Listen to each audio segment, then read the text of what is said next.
வணக்கம். இன்னைக்கு மட்டன் பிரியாணி எப்படி செய்கிறதுன்னு பார்க்கலாம். ஸோ நான் மட்டன் 1/2 கிலோ எடுத்திருக்கேன். இதை நான் என்ன பண்ணியிருக்கேன் அப்படின்னா, உப்பு மஞ்சத்தூள் போட்டு ஒரு 7 விசில் விட்டு வேக வச்சு எடுத்து வச்சுருக்கேன். அதுக்கடுத்தது எண்ணெய் தேவையான அளவு, இஞ்சி பூண்டு பேஸ்ட் இது நான் எப்படி அரைச்சிருக்கேன் அப்படின்னா, இஞ்சி பூண்டு சின்ன வெங்காயம் ஒரு 10 சின்ன வெங்காயம், 10 பல் பூண்டு, ஒரு 2 இன்ச் அளவுக்கு இஞ்சி, அது அப்புறம் ஒரு 3 பச்சை மிளகா, இது 4 சேர்த்து அரைச்சி எடுத்து வச்சுருக்கேன். அதுக்கடுத்து நெய். இதுக்கப்புறம் நாம் இது என்ன அப்படின்னா பிரியாணி மசாலா, இது நானே அரைச்சது. இதில் என்னென்ன போட்டிருக்கு அப்படின்னா, பட்டை, கிராம்பு. பட்டை ஒரு 2 இன்ச் அளவு பட்டை, 12 கிராம்பு, 6 ஏலக்காய், அதுக்கப்புறம் அன்னாசி பூ அது ஒரு 2, அதுக்கடுத்தது கல்பாசி அது ஒரு டீஸ்பூன் அளவுக்கு கல்பாசி எடுத்திருக்கேன். அதுக்கடுத்தது சோம்பு ஒரு 1/2 டீஸ்பூன், அதுக்கப்புறம் மிளகு ஒரு 1/2 டீஸ்பூன், சீரகம் ஒரு 1/4 டீஸ்பூன், அப்புறம் பிரிஞ்சி இலை 1. இது எல்லாமே சேர்த்து நான் அரைச்சி எடுத்து வச்சுருக்கேன். இது பிரியாணி மசாலா, இது நானே ப்ரிப்பேர் பண்ணது. அதுக்கடுத்து முந்திரி ஒரு 20 முந்திரி, அதுக்கப்புறம் உப்பு தேவையான அளவு, அதுக்கப்புறம் புதினா கொத்தமல்லி சும்மா கொஞ்சம் இருந்தால் போதும். அதுக்கடுத்தது 2 தக்காளி பொடியாக கட் பண்ணி வச்சுருக்கேன், 2 பெரிய வெங்காயம் நீளமாக கட் பண்ணி வச்சுருக்கேன், அதுக்கப்புறம் ஒரு 1/2 கப் தயிர். ஓகே, இப்போ நாம் மட்டன் பிரியாணி எப்படி செய்கிறது அப்படின்னு பார்க்கலாம். இப்போ நம்ம தம் பிரியாணி தான் செய்ய போகிறோம். ஸோ அதுக்கு அடிகனமான பாத்திரம் வேணும். என்கிட்ட அடிகனமான பாத்திரம் எதுவும் இல்லை அப்படின்னு சொல்லிட்டு நான் குக்கர் எடுத்துட்டேன். உங்கள் வீட்டில் நீங்கள் குக்கர் வேணாலும் யூஸ் பண்ணிக்கலாம், இல்லை அப்படின்னா அடிகனமான ஒரு அலுமினியம் பாத்திரம் எது வேணாலும் எடுத்துக்கலாம். இதில் இப்போ நான் ஒரு 10 டேபிள் ஸ்பூன் அளவுக்கு எண்ணெய் ஊற்றிக்கிறேன்.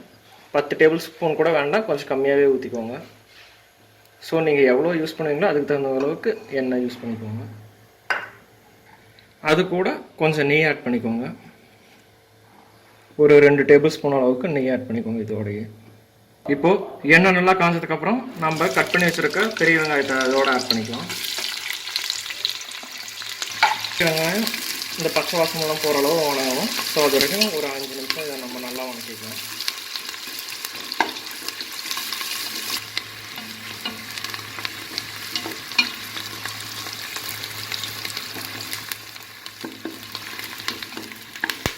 இப்போ வெங்காயம் நல்லா வதங்கிடுச்சு.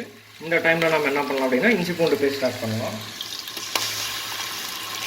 இஞ்சி பூண்டு பேஸ்ட் கொஞ்சம் அதிகமாக ஆட் பண்ணுங்கள், ஏன்னா இது நம்ம மட்டன் பிரியாணி செய்வோம்.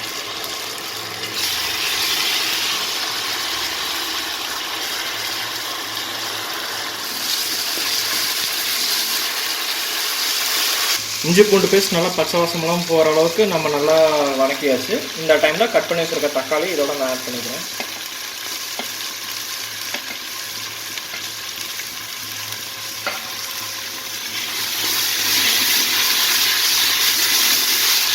ஸோ தக்காளி ஃபுல்லாக நல்லா குக் ஆகணும்னு அவசியம் இல்லை, ஏன்னா நம்ம பொடியாக கட் பண்ணியிருக்கோம். அது இல்லாமல் பிரியாணி நம்ம குக் பண்ணும்போது தக்காளி எல்லாம் நல்லாவே குக் ஆகிடும்.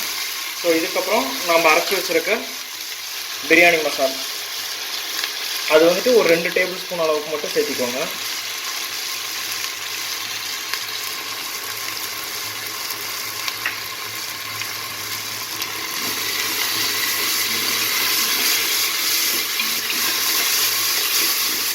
இதுக்கப்புறம் நம்ம வேக வச்சுருக்க மட்டன்,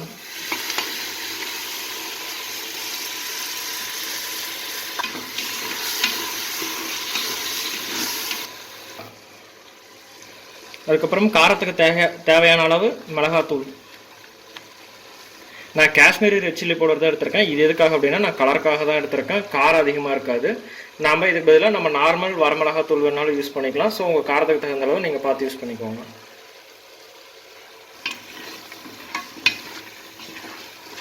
ஆல்ரெடி மட்டன்லேயே நான் உப்பு போட்டு வேக வச்சுட்டேன், அதனால் இப்போ நான் உப்பு எதுவும் சேர்க்கலை.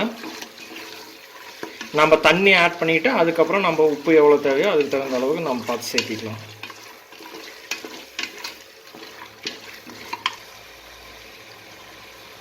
இப்போ கொத்தமல்லி புதினா சேர்த்திக்கோங்க இது கூட.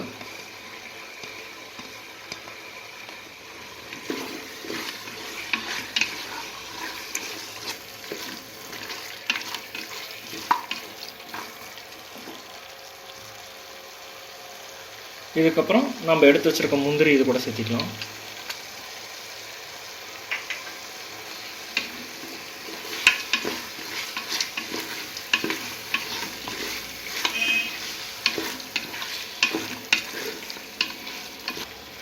தயிர் சேர்த்துக்கோங்க.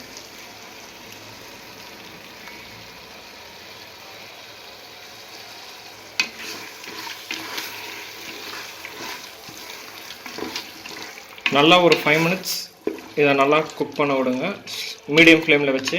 அப்போ தான் வந்துட்டு நமக்கு இந்த மசாலா எல்லாமே வந்துட்டு நல்லா மட்டனில் இறங்கும், நல்லா ஃப்ளேவர் நல்லாயிருக்கும். எடுத்துருக்கிறது 1/2 kg மட்டன் எடுத்திருக்கேன். ஸோ இதுக்கு நான் ரைஸ் வந்துட்டு 1 kg எடுத்திருக்கேன். பாஸ்மதி ரைஸ் யூஸ் பண்ண போகிறேன். ஸோ இப்போ நம்ம என்ன பண்ணிக்கலாம் அப்படின்னா, நான் அரிசி வந்துட்டு இந்த டம்ளரில் தான் அரிசி அளந்துருக்கேன். ஸோ இதில் நான் 4 டம்ளர் அரிசி எடுத்திருக்கேன். நம்ம நார்மல் ரைஸ் அப்படின்னா 1 டம்ளர் அரிசிக்கு 2 டம்ளர் தண்ணி ஊற்றுவோம். இது பாஸ்மதி ரைஸ் அப்படிங்கிறதுனால நம்ம வந்துட்டு 1 டம்ளர் ரைஸ்க்கு 1.5 டம்ளர் தண்ணி ஊற்றினா போதும். ஸோ இப்போ தண்ணி நான் அளந்து எடுத்துக்கிறேன். இப்போ நான் தண்ணி அளந்து எடுத்துக்கிட்டேன். அந்த தண்ணி வந்து நான் இதோட இப்போ ஊற்றிக்கிறேன்.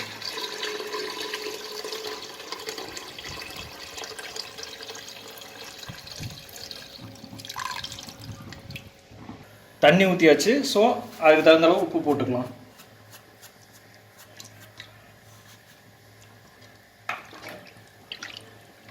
உப்பு ரைஸ்க்கும் சேர்த்தி தான் போடணும். ஸோ கொஞ்சம் சேர்த்தியே போட்டுக்கோங்க. இப்போ தண்ணி நல்லா கொதிச்சிருச்சு. இந்த டைமில் நாம் என்ன பண்ணிக்கலாம் அப்படின்னா, நான் ஒரு லெமன் எடுத்து அதோட ஜூஸ் மட்டும் எடுத்து வச்சுருக்கேன். ஸோ லெமன் ஜூஸ், ஒரு லெமன் ஜூஸ் வந்துட்டு இதோட ஆட் பண்ணிக்கோங்க. பாஸ்மதி ரைஸை வந்து கழுவி எடுத்து வச்சுருக்கேன். இது ரைஸ் வந்து ஊறணும் அப்படின்னு சொல்லி அவசியம் இல்லை. ஸோ இப்போ நான் அதை என்ன பண்ணுறேன் அப்படின்னா இதோட ஆட் பண்ணிக்கிறேன்.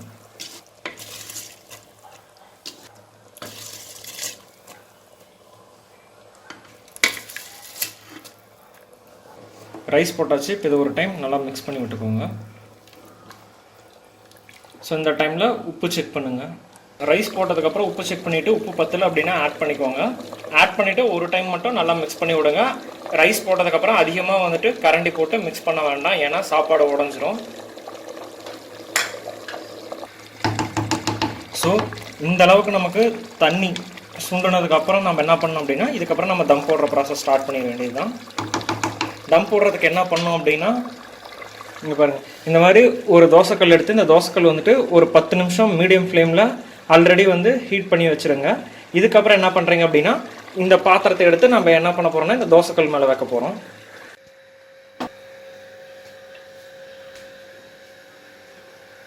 ஸோ இதுக்கப்புறம் நம்ம இதில் என்ன பண்ணோம் அப்படின்னா 2 டேபிள் ஸ்பூன் அளவுக்கு நெய் ஆட் பண்ணிக்கணும். மேலே ஸ்ப்ரெட் பண்ணிக்கோங்க.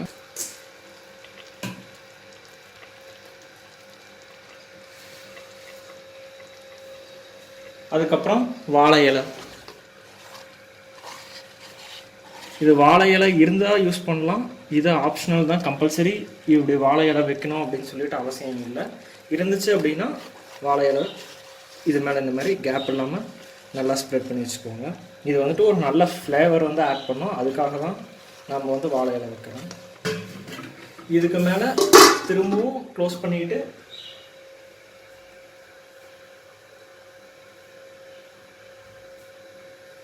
வெளியில் போகாத மாதிரி நல்ல ஒரு வெயிட்டை வந்து இது மேலே வச்சுருங்க.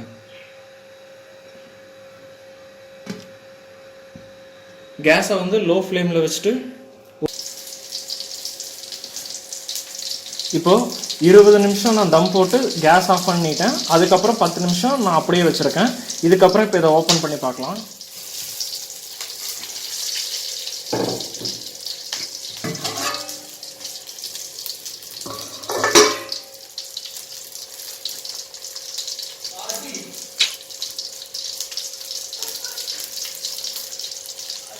பாருங்க, நமக்கு பிரியாணி எப்படி நல்லா அப்படியே உதிரியா பாருங்க,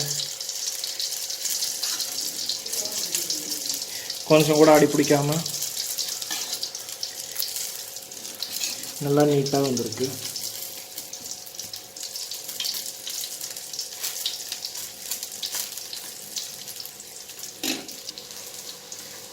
இது மேலே லைட்டாக அப்படியே கொஞ்சம் கொத்தமல்லி தூவிக்கலாம்.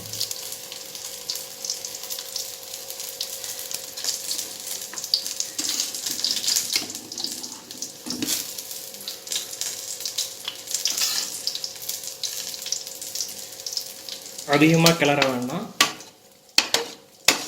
சாப்பிடும்போது மட்டும் அப்படியே எடுத்து பரிமாறிக்கோங்க. நல்லா டேஸ்டான மட்டன் பிரியாணி ரெடி.